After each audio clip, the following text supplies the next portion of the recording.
દેશી કેરી લેવા માટે ઊભા રહ્યા અને વાતચીતમાં જોયું તો ખાટલા ઉપર એમને ભણવાની નોટબુક અને ચોપડા જોયા તો પૂછવાનું મન થયું કે ભાઈ શું ભણો છો?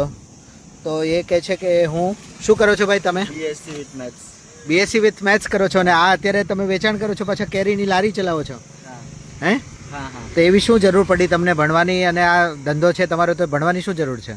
એટલે આ તો પપ્પાનો ધંધો હા. હું તો કોઈક ટાઈમ સપોર્ટ કરીએ વળી, પછી તો અમારે કોલેજનું બધું.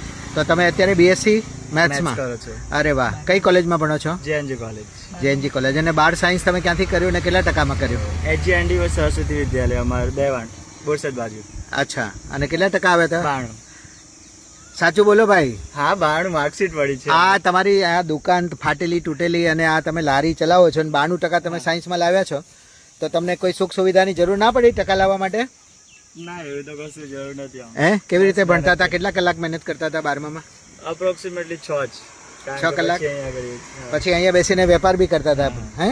અને વેપાર કરતા કરતા ભણો છો, અત્યારે બીએસસી મેથ્સ કરો છો. ભવિષ્યમાં શું બનવાની ઈચ્છા છે દોસ્ત? પ્રોફેસર. હે? પ્રોફેસર કે આ તો ટીચર. પ્રોફેસર અથવા તો ટીચર થવું છે. બહુ સારું પ્રોફેશન છે. હું ઉપરવાળાને ભગવાનને પ્રાર્થના કરું કે સાહિલભાઈ તમારી ઈચ્છા પૂરી થાય અને તમે એક સારા ટીચર બનો. તમે ખાનસરનું નામ સાંભળ્યું છે બિહારના? હા હા.